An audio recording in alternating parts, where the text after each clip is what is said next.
एक पिता अपने बेटे के पास जाता है। बेटा जो कलेक्टर बन चुका था, जब पिता वहां पर पहुंचता है तो पिता बहुत गरीब होता है। यहाँ पर जो दरवाजे पर गार्ड होता है उससे पिता कहता है कि मेरे बेटे को बुलाओ, फलाने नाम का मेरा बेटा है। तो गार्ड कहता है कि वो तो कलेक्टर साहब हैं, वो तुम्हारे बेटे कैसे हो सकते हैं। बिल्कुल भी गार्ड को यकीन नहीं होता। जो चौकीदार होता है कि वो कह देता है कि नहीं, मुझे यकीन नहीं आ रहा कि तुम उसके पिता हो। आपका और साहब का कहाँ मेल। वो कहता है कि तू जाकर बोल उसका बाप आया है। जब यहाँ पर ये गार्ड अंदर जाता है और कहता है कि साहब, एक फटी सी धोती और आटे की गठरी लेकर एक व्यक्ति दरवाजे पर खड़ा हुआ है और कह रहा है कि वो आपका पिता है। यहाँ पर साहब कहते हैं कि कोई बात नहीं, तुम उन्हें अंदर लाकर एक कुर्सी पर बिठा दो। कुर्सी पर जब बाप आकर बैठ जाता है तो एक बेटा अपने, जब उसके दोस्त कहते हैं कि ये कौन है, तो वो चुपके से कहता है कि ये मेरे पिताजी के दोस्त हैं। दोस्तों, क्यों एक बेटे ने अपने पिता को पहचानने से मना कर दिया। एक पिता जब उसको पता चलता है कि उसका बेटा मेरा नाम लेने से भी कतरा रहा है, मुझे बाप बताने से भी डर रहा है, तो उस पिता के दिल पर जो बीतती है वो तो मैं आपको लफ्जों में बयां नहीं कर सकती। लेकिन इससे बाद इस घटना में क्या होता है, क्यों एक लड़का इतना घमंड में डूब जाता है कि अपने पिता को भूल जाता है। क्या नौकरी, पावर, इतना सब कुछ इंसान को बदल सकती है। बिल्कुल सच्ची घटना है, 100% सत्य घटना है। पूरी विस्तार से आपको बताऊंगी।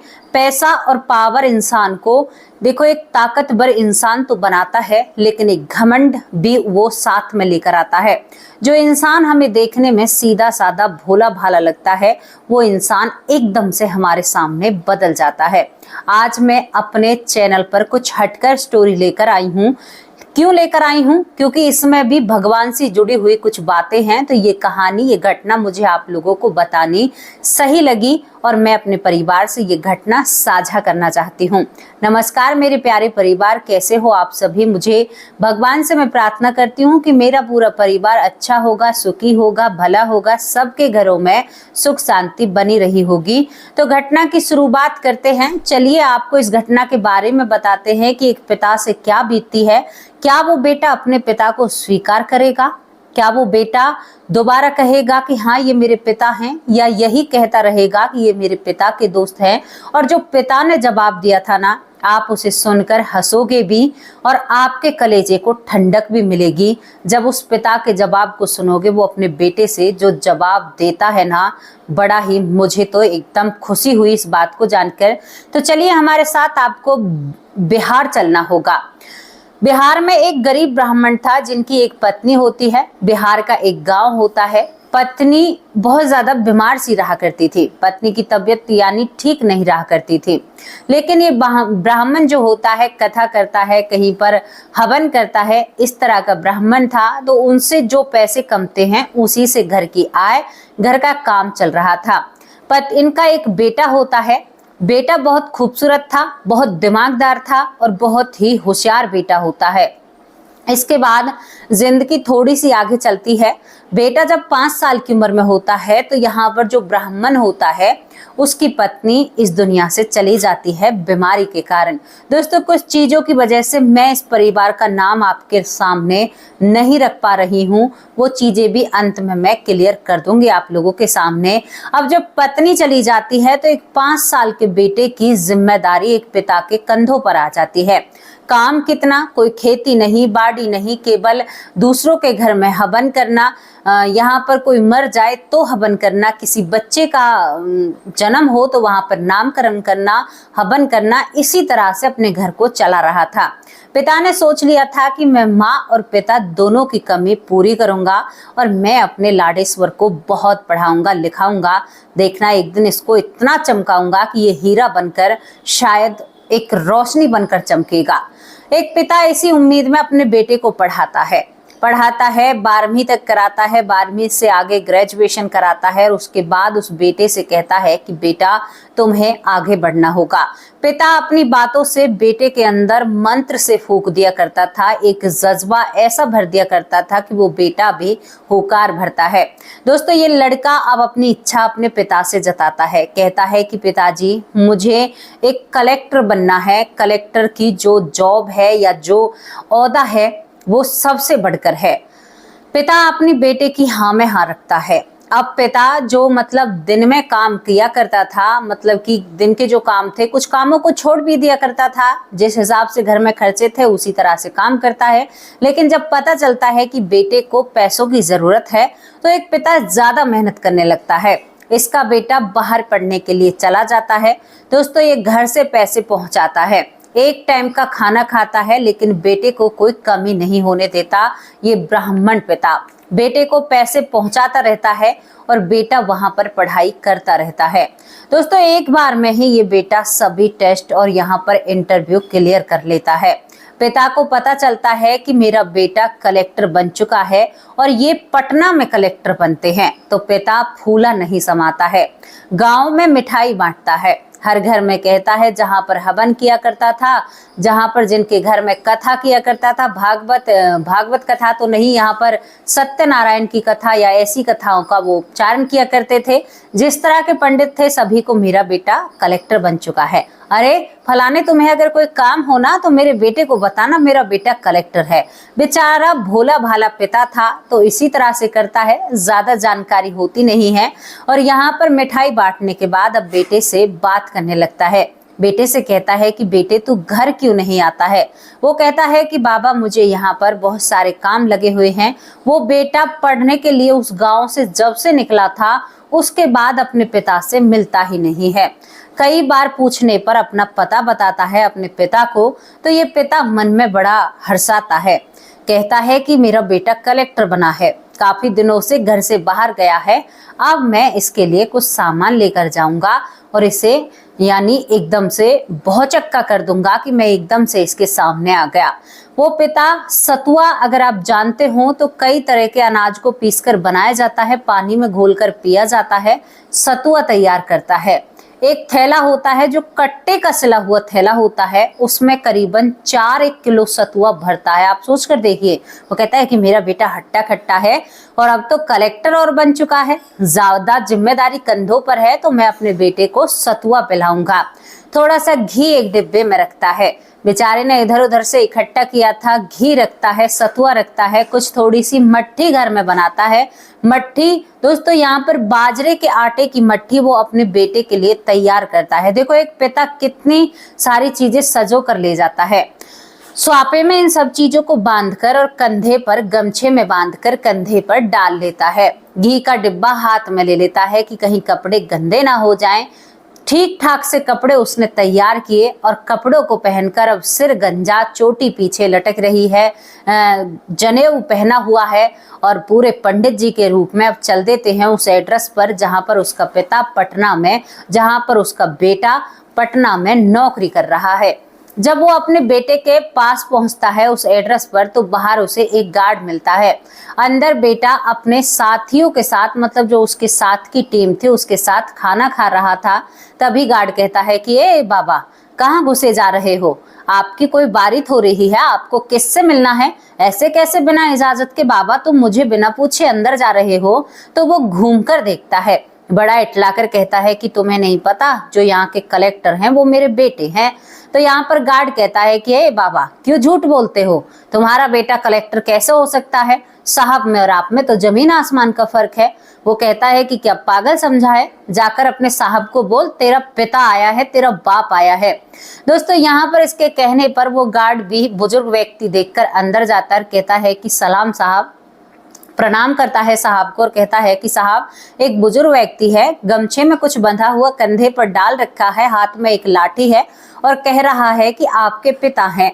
यहाँ पर कलेक्टर साहब अपनी कुर्सी से खड़े होते हैं और चुपके से गार्ड से कहते हैं उन्हें अंदर लाकर एक कुर्सी पर बैठा दो।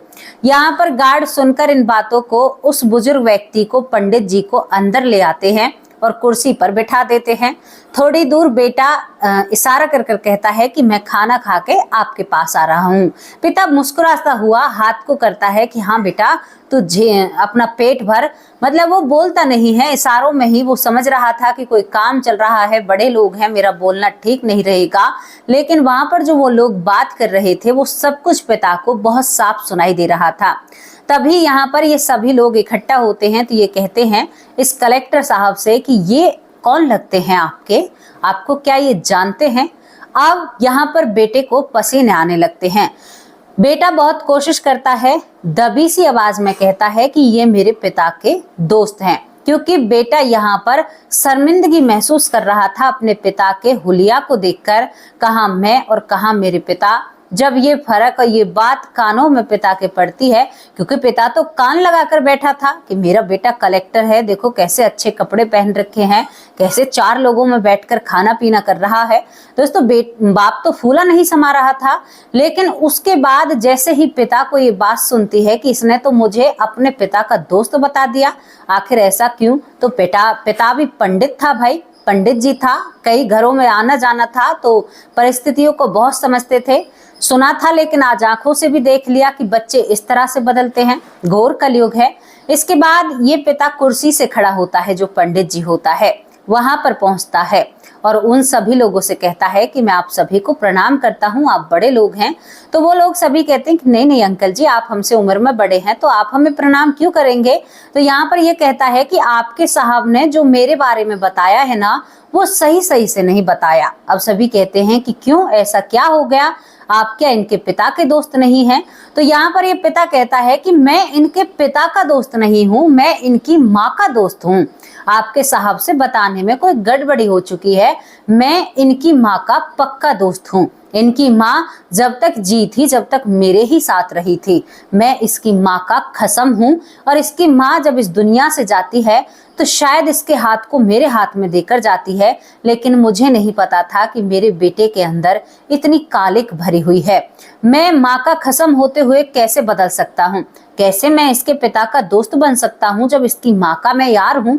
दोस्तों इस तरह से वो कहता है तो यहाँ पर कलेक्टर साहब को बड़ी शर्मिंदगी महसूस होती है, आंखों में आंसू आ जाते हैं। और यहाँ पर जो पंडित जी होते हैं वो कहते हैं कि बेटा सुना तो था, कलयुग चल रहा है, लेकिन आज अपनी आंखों से देख भी लिया। तुमने ये पैसा, ये शोहरत देखकर मुझे पहचानने से इनकार कर दिया। अब मेरा इस संसार सागर से मोह छूट चुका है, ये दुनिया मतलब की है रे। हरे राम हरे राम हरे राम। मैं तो भोरा भारा तेरे पीछे आया था। वहां पर एक मेज रखी हुई होती है, सतुआ, घी, मट्ठियां सभी को रखकर कहता है कि मैं तेरी माँ का यार हूँ और बेटा मैं तेरे लिए ये सब कुछ बना कर लाया हूँ। बड़े प्यार से और चाव से बनाया है। जितने भी लोग वहां पर बैठे थे सभी की आंखों में आंसू आ जाते हैं इस पल को देखकर। और यहाँ पर पंडित जी कहते हैं कि तेरा माँ का यार, ते जो जिम्मेदारी थी मैंने पूरी निभा दी। आज तुम अपने कदमों पर खड़े हो और इन्हें जरूर खा लेना। तेरी माँ को याद कर करके मैंने ये बनाए हैं। तुझे मट्ठी बहुत पसंद थी ना, तेरी माँ की हाथों की। स्वाद तो मुझे नहीं पता, लेकिन कोशिश बहुत की है। और तेरी माँ का यार अब जा रहा है और कभी भी तेरी तरफ पीछे मुड़कर नहीं देखेगा।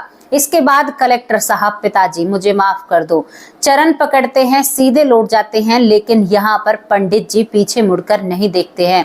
दोस्तों पटना से जो पंडित जी होते हैं वो यहाँ पर पैदल चलते हैं और अयोध्या तक वो पैदल आ जाते हैं।